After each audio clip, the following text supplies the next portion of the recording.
Hello everybody and welcome back. Today we are going to be discussing some Temu tech, some pieces that I purchased for my ROG Ally in order to kind of complete the gaming setup so that I can take it on the go with me anywhere. It's kind of hard to game in all situations on an ROG Ally when you're playing a first-person shooter that only works with, well, a mouse and keyboard. So we picked up some pieces of tech from none other than China's most premier marketplace, Temu. Let's get into it.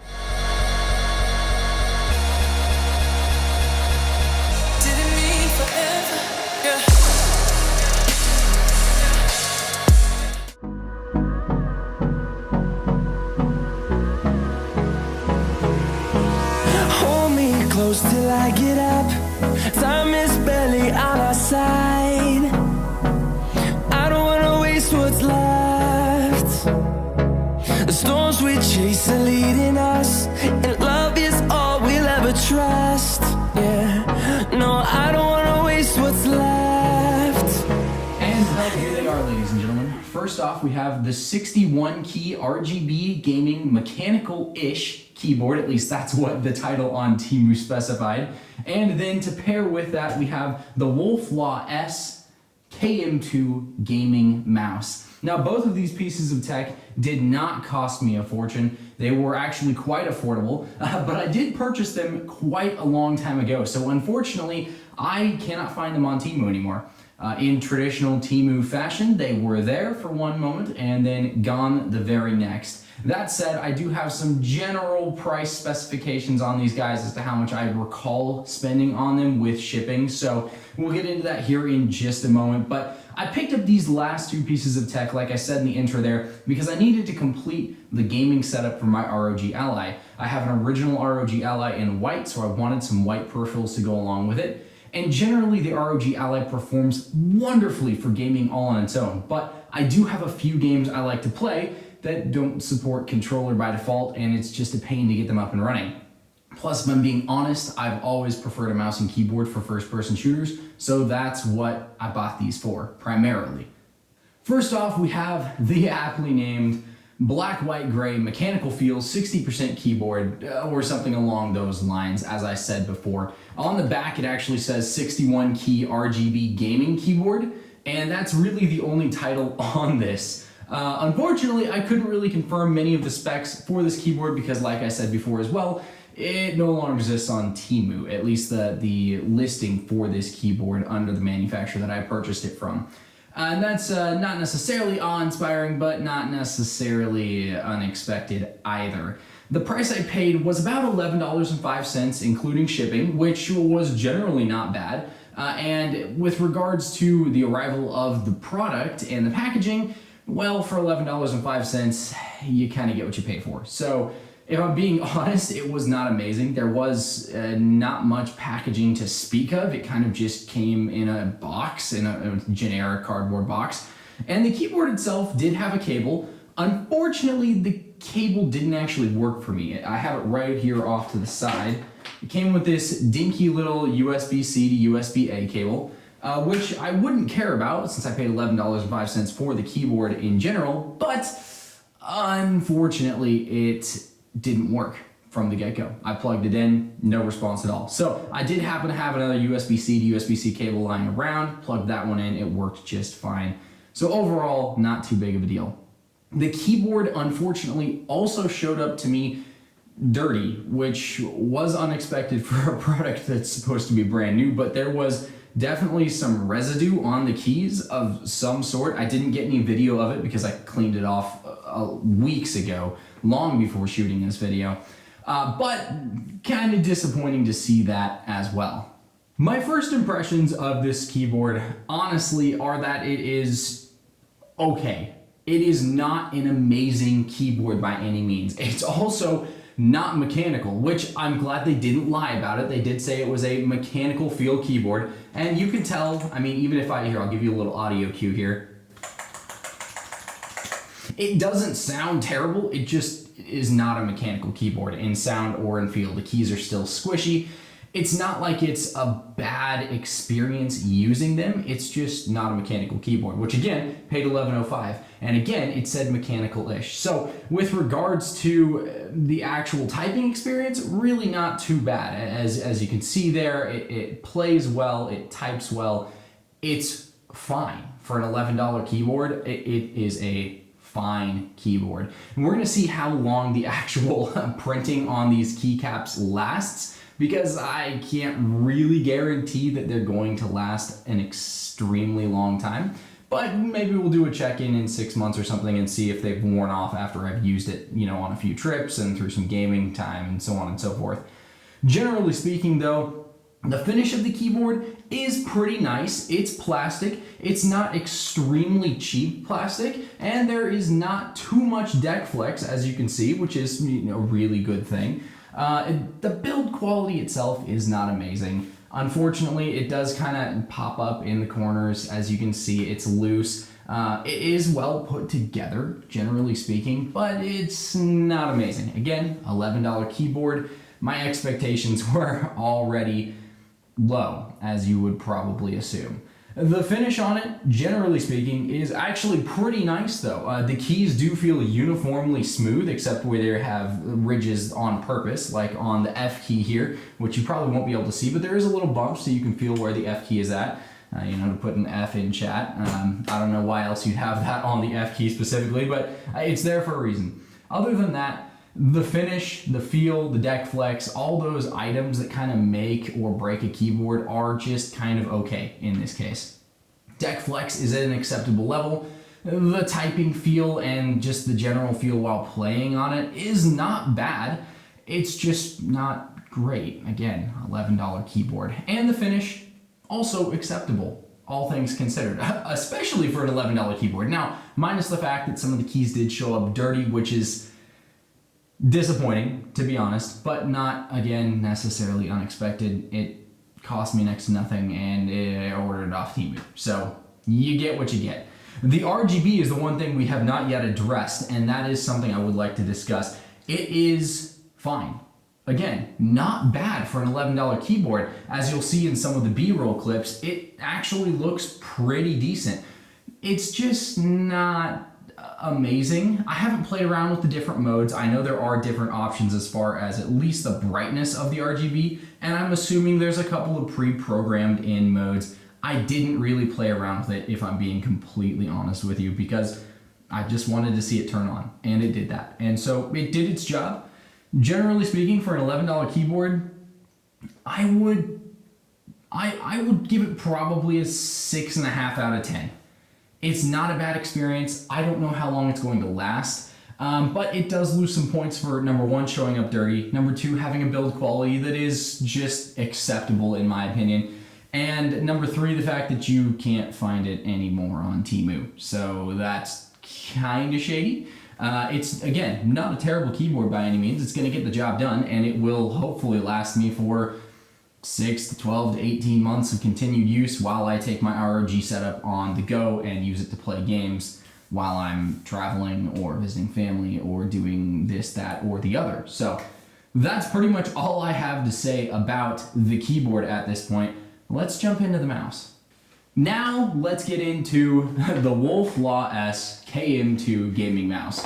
And I'm going to use the term gaming very, very loosely here because it is certainly a mouse, and it certainly does work. I mean, it lights up. It's got a little RGB, nothing too shabby. Unfortunately, that's kind of all I can say about it. The experience was not terrible.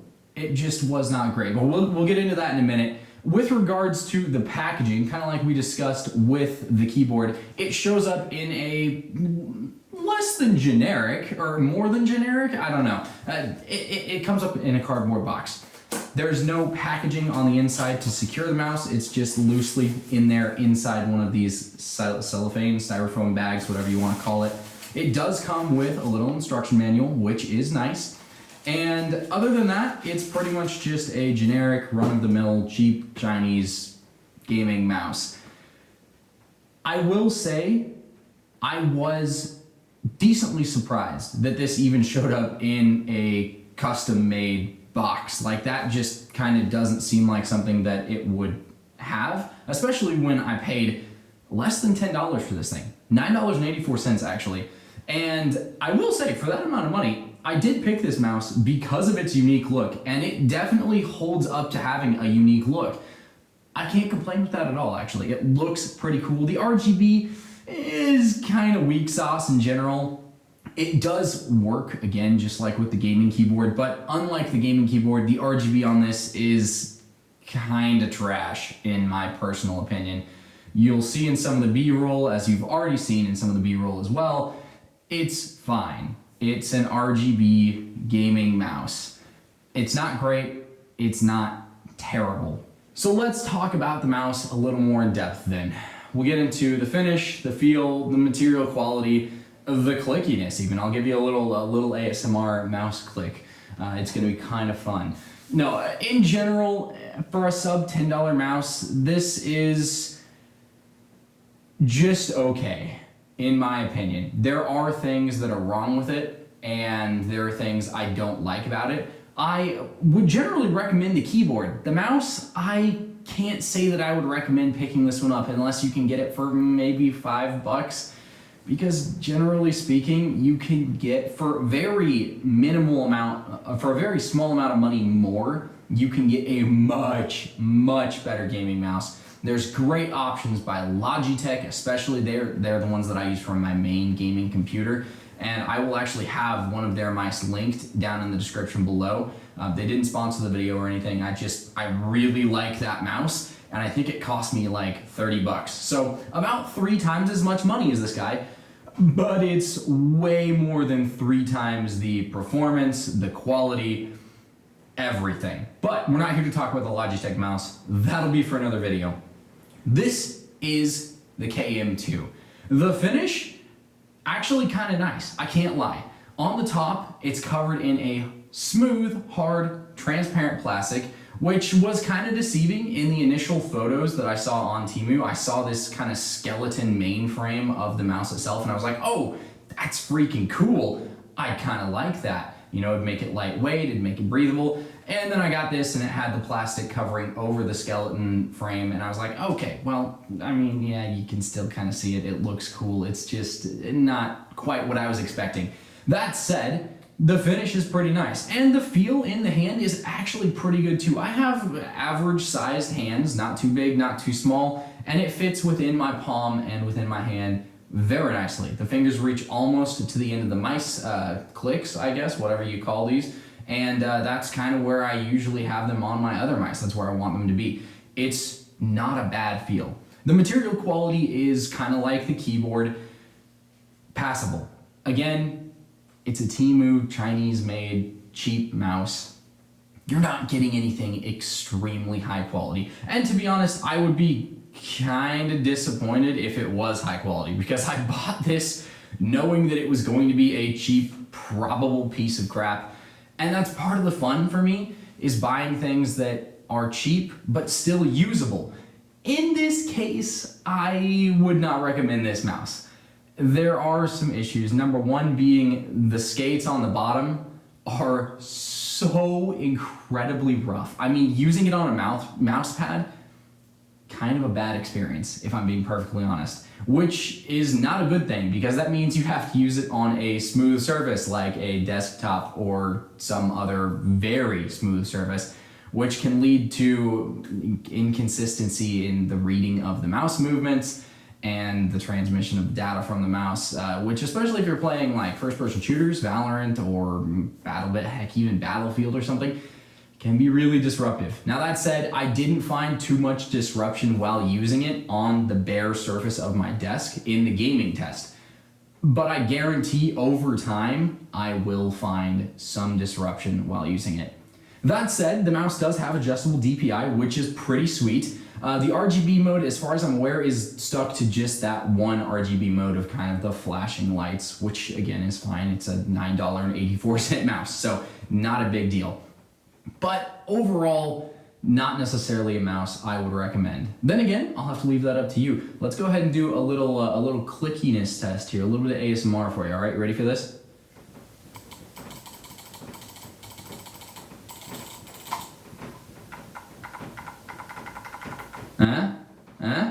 wheel. Anyways, all that to say, it doesn't sound horrible.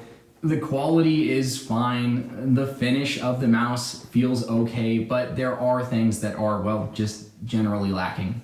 The skates on the bottom particularly, horrible on a mouse pad, which any self-respecting gamer or person buying this to use as a gaming mouse is going to have a mouse pad. So that's kind of a big deal in my opinion. But all things considered, really not too bad overall. For a $9.84 mouse, it will do the job that I need it to do. Would I recommend it to you? No, absolutely not.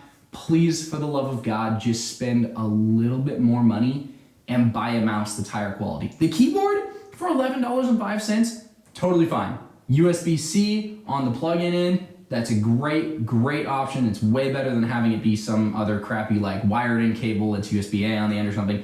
It provides you with options. It feels pretty good. It works well. The KM2 by Wolflaw S, I can't give a vote of recommendation, unfortunately. That said, I'm gonna keep using it because I bought it for the setup, and until I get a different mouse to use in its place, that's just what I have to travel with right now. Or, to be honest, if it really is that bad after extended use, I'm just gonna unplug my Logitech and bring that with me instead. So that's kind of all I have to say about the mouse with regards to fit, finish, feel, and quality, and clickiness. So this is the main reason why I bought these products. I wanted to have a keyboard and mouse that were small, that were cheap and affordable, and that would get me playing first-person shooters while I'm traveling on the go, seeing family, out for business, doing whatever it is. Generally speaking, they seem fine from my limited testing. Would I recommend buying cheap Temu mice and keyboards and using them like this? Honestly, your mileage may vary. With the keyboard, I think it gets a fine recommendation, especially if you can find one like that for $11 to $15. I mean, amazing. You know, it's not an incredible keyboard by any means, but it will get the job done. The mouse, again, it's maybe a $5 mouse at most. I just can't recommend it because you could spend so little more and get so much more as far as performance, as far as quality, as far as actual customer support, and you can get a desktop app to go along with it. Again, I'm referring to my Logitech mouse, which will be linked in the description below. Would 10 out of 10 recommend that one. So, would I recommend buying cheap Temu products and using them? Again, kind of up to you. If you have a very limited shoestring budget or you're just getting into PC gaming, go ahead. Honestly, it can't hurt you in the long run, right? Because as any self-respecting gamer will do eventually, they will buy higher quality peripherals. But if you have a very limited budget and you're just trying to get into the space of gaming on a computer, I don't think there's a problem with buying cheap gaming mice, gaming keyboards. You can get a bundle from freaking UPS for like $40 that has a headset, a keyboard, a mouse, and a mouse pad. Again, not high quality, but it'll work for the time being. And as you progress in PC gaming, as you progress in the space, and as you get older and have more income that's disposable to you, you can buy nicer things, a nicer keyboard, a nicer mouse. In this case, the Wolflaw SKM2 does not get a recommendation. Do not buy that mouse, in my opinion, unless you have some custom skates you want to put on the bottom of it. Otherwise, then maybe it'd be fine, but that's more money. Again, at that point, you might as well just buy the Logitech mouse. The keyboard, I would say, is fine. Now, that said, I do have a video coming up in the next couple of weeks which we will be reviewing a mechanical keyboard that I got for $25 brand new in store. And that one is readily available, or at least it was at the time of purchase. So again, this keyboard from Temu for 10 bucks, 11 bucks, not a bad experience. But again, for a very minimal amount more, you can get a keyboard that will probably blow this one out of the water. But that remains yet to be seen, and that also remains for another video. Thank you so much for watching. I hope you found this enjoyable, entertaining, and fun. I certainly had a good time making it, and I am legitimately going to use these products for the foreseeable future until I get something to replace them for my mobile gaming setup. So I'll keep you posted. Post your comments, questions down below. I try and get back to people as soon as I can and as often as I can, and I do love interacting with each and every one of you viewers. Thank you so much for watching. I hope you have a wonderful day, and I'll see you in the next one.